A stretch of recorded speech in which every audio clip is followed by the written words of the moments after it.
Pada pagi hari ini kita mau berbicara tentang bebas oleh darah anak domba. Bebas oleh darah anak domba. Mari kita akan lihat terlebih dahulu dalam 1 Petrus pasalnya yang pertama, ayat 18 sampai dengan ayatnya yang ke-19. Firman Allah berbunyi seperti ini. Sebab kamu tahu bahwa kamu telah ditebus dari cara hidupmu yang sia-sia, yang kamu warisi dari nenek moyangmu, itu bukan dengan barang yang fana, bukan pula dengan perak atau emas, melainkan dengan darah yang mahal, yaitu darah Kristus, yang sama seperti darah anak domba, yang tak bernoda dan tak bercacat. Bapak Ibu Saudara yang kasih Tuhan, kalau kita mau berbicara tentang apa yang dilakukan Yesus di dalam bagian ini, maka kita akan mengingat tentang peringatan Paskah di dalam Keluaran pasalnya yang ke-12 ayat 1 sampai dengan ayat 28. Nanti Bapak Ibu Saudara bisa membaca di sana tentang Keluaran pasal 12 ayat 1 sampai dengan 28. Sederhananya, bagian firman Allah itu berbicara, saudara, tentang tulah yang terakhir yang diberikan oleh Tuhan kepada bangsa Israel dan juga kepada bangsa Mesir. Tulah yang sama yang kemudian disampaikan waktu itu, yaitu tentang bagaimana setiap anak sulung itu mati. Ya. Namun Tuhan kemudian memberikan pesan kepada bangsa Israel bahwa kamu bisa diluputkan, ya, dengan kemudian membubuhkan darah anak domba di bumbungan-bumbungan tiang pintu, dan juga kemudian merayakan peristiwa itu sebagai yang dikenal sebenarnya sebagai Paskah. Nah, ada dua hal yang dikatakan di dalam bagian itu yang dipesankan Tuhan untuk diperhatikan. Pertama adalah berbicara tentang ragi. Jadi katanya ragi itu tidak boleh ada, ya, harus dihilangkan. Rotinya enggak beragi, gitu. Karena itulah kita kalau kemudian melakukan perjamuan kudus, kita mencoba untuk mengikuti itu, yaitu menggunakan roti yang tidak beragi. Nah, pemahamannya tentang ragi di sini, saudara, ini berbicara sebenarnya tentang dosa-dosa. Jadi jangan ada lagi dosa di antara kamu. Itu harus dihilangkan. Kenapa digambarkan sebagai ragi?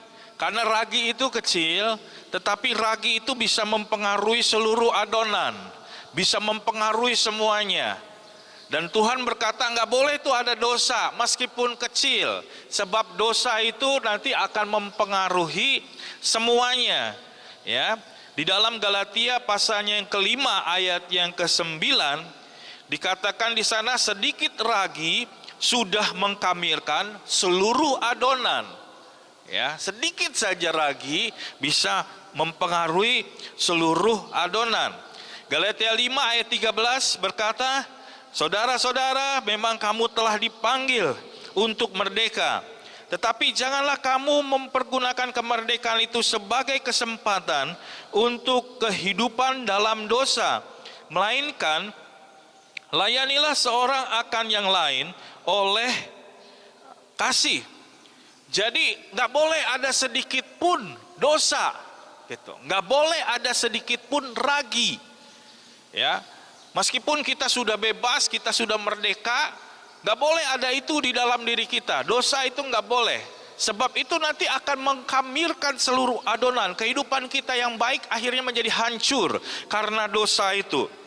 Galatia 5 ayat 15 bahkan berkata, tetapi jikalau kamu saling menggigit dan saling memakan, ya, awasilah supaya jangan kamu saling membinasakan.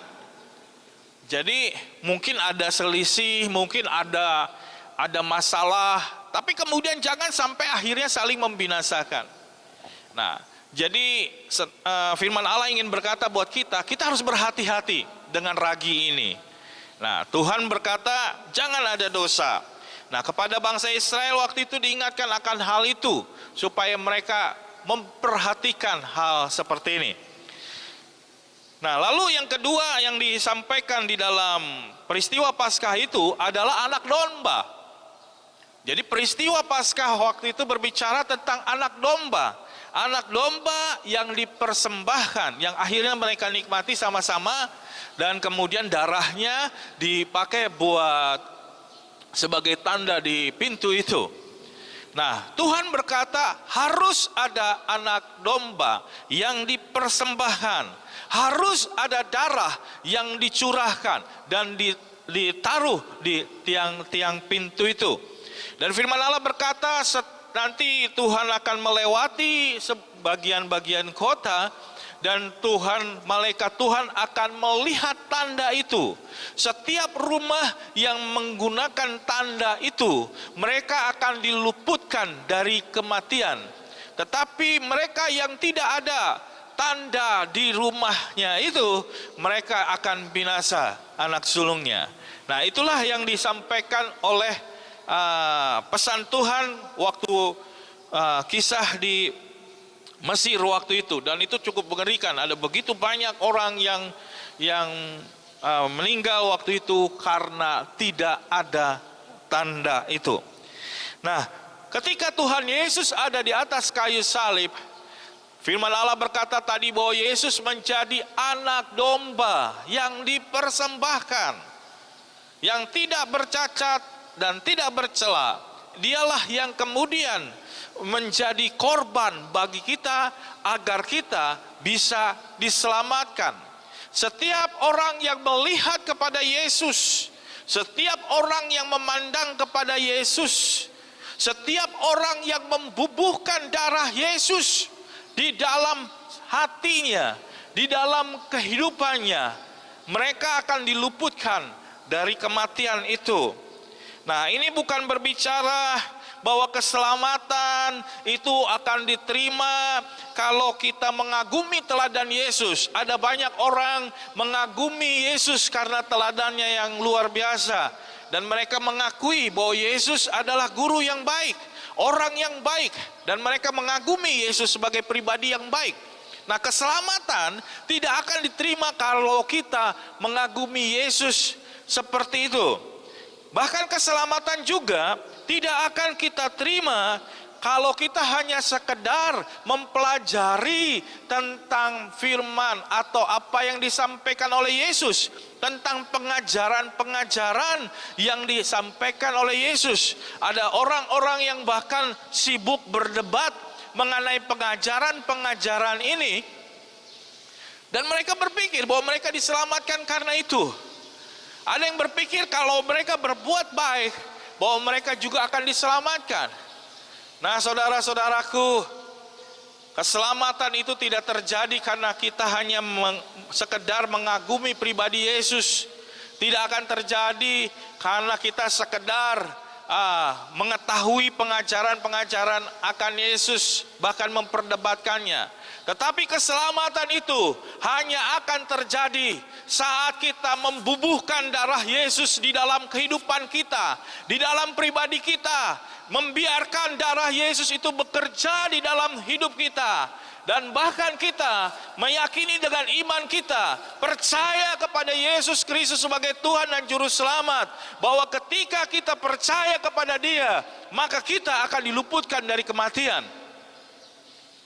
Saya mau sampaikan buat kita, meskipun kita rajin ke gereja, bahkan meskipun kita rajin untuk melayani Tuhan, tetapi kita tidak sungguh-sungguh membiarkan darah itu ditaruh di dalam bubungan hati kita,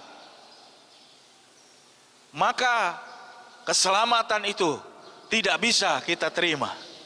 Keselamatan hanya bisa kita terima saat kita sungguh-sungguh menjadikan Yesus sebagai Tuhan dan Juru Selamat kita, seperti membubuhkan darah itu di dalam hidup kita. Karena itulah saudara-saudara, kita memperingati pada saat ini kita akan mengambil perjamuan. Kita sedang memperingati apa yang Yesus lakukan di atas kayu salib. Dan ketika orang meminum anggur itu seperti kita menjadi satu dengan Yesus.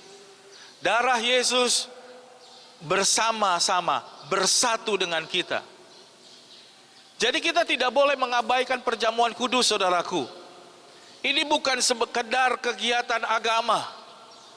Ini bukan sekedar bahwa kita percaya bahwa Yesus adalah Tuhan dan Juru Selamat kita.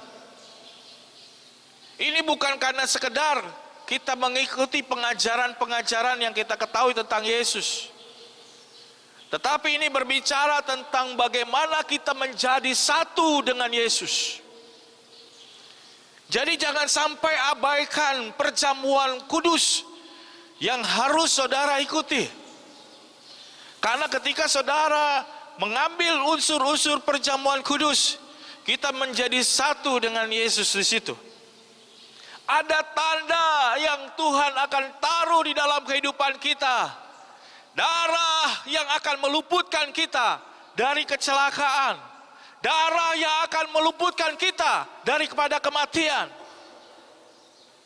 Ketika darah itu kita taruh di dalam hidup kita, malaikat maut akan melihat siapa orang yang memiliki darah Yesus dan siapa orang yang tidak memilikinya. Nah, apa yang kita harus lakukan? Bangsa Israel ketika mereka melakukan perjamuan ini, saudara, mereka melakukan perjamuan Paskah ini, ada 3 hal yang diingatkan di situ. Yang pertama, mereka berkata, peringatilah akan hal ini. Peringati, turun-temurun, selama-lamanya, peringati. Itu kata firman Tuhan. Untuk apa, saudaraku? Untuk kita mengingat apa yang telah dilakukan Tuhan dalam kehidupan kita. Sehingga pada waktu-waktu yang akan datang, kita tidak akan pernah lupa dan sungguh-sungguh percaya kepada Dia, bahkan melayani Dia. Saat kita melakukan perjamuan Tuhan, kita ingat akan kematian Tuhan di atas kayu salib, sehingga oleh bilur-bilurnya kita telah sembuh. Bukan akan sembuh, tapi telah sembuh. Sehingga kita ingat ketika Tuhan Yesus di atas kayu salib, oleh bilur-bilurnya kita diselamatkan. Sehingga melalui kematian Tuhan Yesus, oleh bilur-bilurnya kita dimerdekakan dari segala keterikatan. Kita yang dulu adalah orang-orang yang di dalam kegelapan, sekarang kita hidup di dalam terang Allah. Kita yang dulu bukan anak, sekarang menjadi anak. Dulu yang kita adalah orang yang diperhamba oleh dosa dan kejahatan, tetapi sekarang kita menjadi orang-orang yang merdeka karena Tuhan. Saat kita mengambil unsur-unsur perjamuan Tuhan, kita akan selalu mengingat akan hal itu. Sehingga pada waktu kita sakit, kita akan ingat darah Yesus sudah menyembuhkan kita dari segala sakit.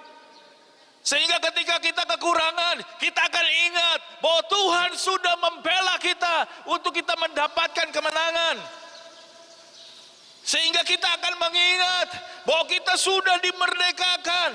Ketika iblis berusaha untuk menyerang kita, ketika iblis berusaha untuk mencengkram kita, kita akan berkata, oleh darah Yesus kita sudah merdeka.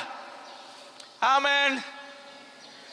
Jadi saudaraku, jangan sampai kita menganggap enteng perjamuan Tuhan. Kita harus memperingatinya. Gereja kita melakukan perjamuan Tuhan ini setiap bulan. Dan di dalam 1 bulan, ada yang minggu pagi setiap awal bulan, dan minggu sore pada setiap minggu kedua. Gereja berusaha untuk memberikan kesempatan buat kita untuk selalu mengingat apa yang Yesus lakukan di atas kayu salib. Gereja yang tidak melakukan ini, gereja ini berusaha melupakan apa yang Tuhan pernah lakukan bagi kita. Dan saya mau bilang gereja seperti itu sesat, saudaraku. Karena dia mencoba melupakan apa yang Tuhan lakukan dalam kehidupannya. Kita harus selalu mengingatnya. Bahkan ada gereja-gereja yang bisa melakukannya setiap minggu untuk selalu mengingat. Lah Pak, kenapa nggak dibikin setiap minggu? Saya takut ada orang yang kemudian kurang memaknai akan perjamuan Tuhan. Kadang-kadang kalau orang dia sebulan sekali gitu ya, dia akan ada kerinduan untuk datang dan berharap untuk berjumpa lagi dengan perjamuan itu. Tetapi kalau terlalu sering, saudara, akhirnya kadang-kadang orang kurang memaknai akan perjamuan itu. Jangan sampai, kalau sampai ada di dalam dirinya sudah mulai merasa bosan. Waduh, bahaya banget.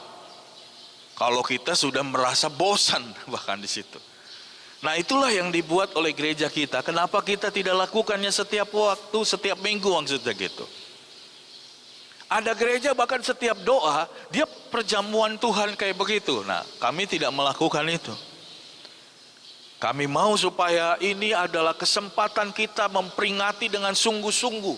Bukan asal-asalan, bukan semaunya. Tapi sungguh-sungguh menghayatinya. Supaya kita sungguh-sungguh bisa mengingat dengan baik, dengan benar. Apa yang Tuhan sudah lakukan buat kita. Sehingga pada waktu-waktu mendatang, kita akan selalu ingat akan hal ini. Ketika kita dalam keadaan-keadaan yang sulit, kita akan selalu ingat lagi akan hal ini. Dan tidak pernah melupakan kasihnya. Dan tetap melayani dia dengan sungguh dan dengan setia. Nah, lalu yang kedua, apa yang Tuhan suruh kepada bangsa Israel ketika mereka sedang melakukan perjamuan Paskah ini, perjamuan anak domba ini. Nah, dikatakan di sana kamu harus mengajarkannya. Kamu harus mengajarkannya. Jadi disuruh mengajarin ke anak-anaknya. Apa yang kamu lakukan saat ini, ajarkanlah kepada anak-anakmu, kepada generasimu, kepada keturunanmu, selama-lamanya. Ajarkan itu. Kenapa saudaraku disuruh mengajarkan? Karena bisa orang lupa. Kadang-kadang kalau kita ajarkan sekali, kita berpikir orang itu sudah mengingatnya. Ternyata dia bisa lupa. Karena itulah Tuhan suruh mengajarkannya berulang-ulang kepada generasimu. Peringatin itu supaya mereka nggak lupa. Nah, generasi muda, saudaraku, itu seringkali tidak tahu apa yang terjadi pada waktu-waktu yang lampau. Ya, sama seperti gereja di tempat ini.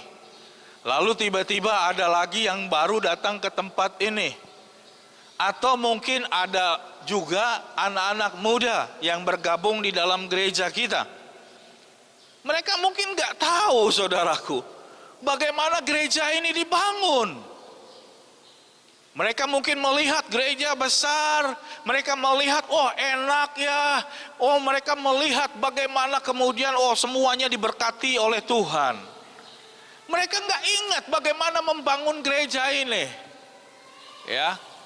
Dulu di samping di belakang gereja ini, pas di belakang gereja ini, saudaraku, itu ada tempat air mengalir di situ.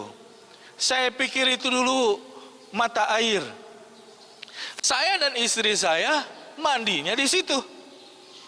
Belakangan setelah gereja ini dibersihkan ya, jadi di situ tuh airnya warnanya merah. Dan kalau kita pakai sabun seperti berlendir-lendir gitu, ya. Jadi saya pikir itu adalah mata air. Wah, airnya jernih sekali. Belakangan setelah kita bersih-bersihkan, setelah dirapikan gereja, Dan ketika dapat peta dari pemerintah, ternyata itu bukan mata air. Ternyata itu bukan sungai yang mengalir. Ternyata itu adalah parit. Jadi sekian tahun, sekian lama gitu, kami tidak tahu bahwa itu adalah parit. Dan pada waktu awal-awal gereja ini dibangun, kami mandi di situ. Ya. Nah, hal-hal seperti ini harus disampaikan supaya setiap kita tahu sejarahnya, supaya kita bisa mengerti apa yang pernah dilakukan pada waktu-waktu yang lalu. Nah, sama juga saat kita melakukan perjamuan kudus seperti saat ini harus diajarkan.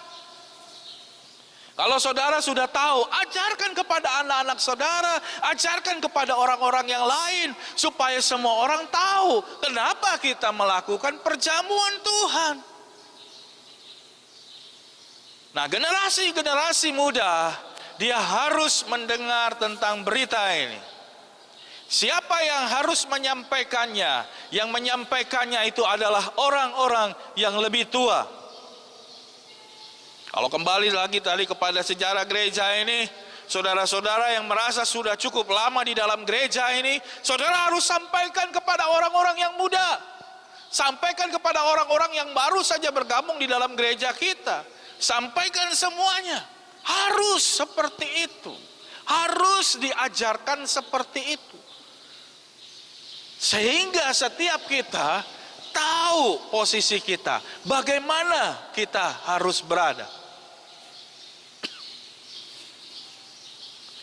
Ya, kalau mau berhadapan dengan, waktu itu pernah ada seorang hamba Tuhan dari daerah, dia berkata begini, "Oh, Pak Freddy mah enak di kota, gini. Saya di desa." Kita bilang, "Pak, kita pernah di desa jauh lebih sulit dari Bapak." Ya, jadi kadang-kadang kita nggak ngerti, kita nggak tahu. Nah, itu harus disampaikan. Kadang-kadang saya nggak enak untuk menyampaikan ini.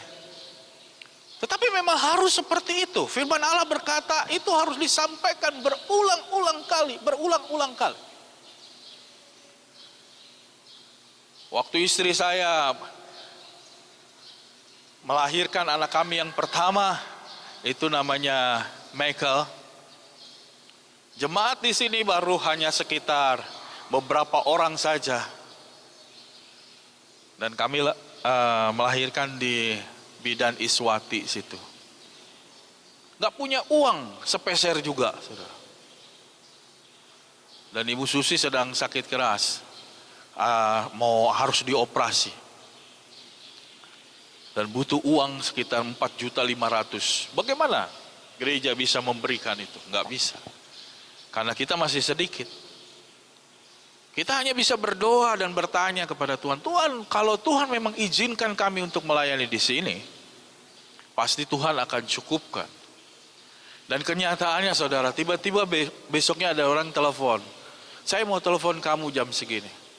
Saya pergi ke telepon umum, karena waktu itu cuma ada kayak telepon umum. Lalu dibilang di situ, "Pak, ini ada orang mau kasih bantuan buat Bapak 4.500.000 untuk biaya persalinan dan operasi waktu itu." Orang itu nggak mau disebutkan namanya sampai sekarang. Siapa orang itu pun kami tidak tahu. Hanya ada orang yang seperti itu. Dan akhirnya bisa lahir dan kami bisa melihat kelahiran anak kami Michael. Tapi waktu Michael lahir, itu sebenarnya Michael itu waktu hamil bersama-sama dengan ada kista yang besarnya satu toples Astor, besar sekali. Jadi bayi dan kista itu besarnya hampir sama. Jadi waktu itu bidan berpikir kembar anaknya. Ternyata bukan kembar, ternyata satunya kista. Dan dokter bilang, kalau ini tidak dioperasi, maka dua-duanya akan tambah besar dan bisa menyebabkan kematian entah ibunya atau anaknya. Jadi harus dioperasi. Nah, kami harus operasi, tetapi kami harus dapat uangnya dari mana gitu. Dan akhirnya seperti tadi kisahnya, kita hanya berdoa dan Tuhan berkati. Nah, saudara-saudaraku, Tuhan itu bisa melalui banyak hal, banyak perkara terjadi di dalam hidup kita. Ada mujizat-mujizat terjadi di dalam hidup kita. Ada pengalaman-pengalaman terjadi dalam hidup kita. Ceritakanlah itu kepada orang lain. Sampaikanlah itu kepada orang lain. Ajarkanlah itu kepada orang lain. Kalau saudara mengalami mujizat kesembuhan Allah, sampaikanlah kepada orang lain. Jangan simpen buat diri saudara sendiri. Kalau saudara ada pengalaman-pengalaman dengan Tuhan, ingat itu, peringati itu, sampaikan kepada orang lain. Ajarlah itu kepada orang lain. Jangan disimpan sendiri. Ya, mintalah kepada Tuhan supaya Tuhan akan mengendalikan lidah saudara, ya, mengendalikan mata saudara, mengendalikan tangan dan kaki saudara, untuk saudara bisa pergi menyampaikan kepada orang lain, mengajarkannya kepada orang lain. Nah, lalu hal ketiga apa yang Tuhan katakan mengenai peringatan Paskah itu, perjamuan Tuhan itu? Tuhan berkata supaya mereka itu memperingatinya. Yang kedua, Tuhan berkata supaya itu diajarkan kepada orang lain, disampaikan kepada orang lain, disampaikan kepada generasi-generasi muda, generasi-generasi berikutnya, sehingga kemudian akan terus menerus akan terjadi. Ya. Nah, yang ketiga saudara, apa yang Tuhan suruh? Nah, Tuhan suruh kita itu berjalan di dalam Dia, berjalan di dalam iman bersama Dia. Bukan berjalan sendiri, tapi berjalan bersama-sama dengan Dia. Tuhan memimpin bangsa Israel itu di dalam perjalanan dengan tiang awan dan tiang api. Sederhananya Tuhan berkata, saya nanti akan ada di depanmu, kamu harus mengikuti langkah-langkahmu bersama-sama dengan aku. Saat aku bergerak, kamu harus bergerak. Saat aku diam, kamu harus diam. Tuhan memimpin bangsa Israel itu di dalam perjalanan, di dalam tiang awan dan tiang api. Lalu Tuhan juga ada bersama-sama dengan mereka. Tiang awan dan tiang api itu seperti menjagai mereka dari segala serangan-serangan musuh, dari serangan-serangan yang mematikan. Tuhan ada bersama-sama dengan mereka, menyertai.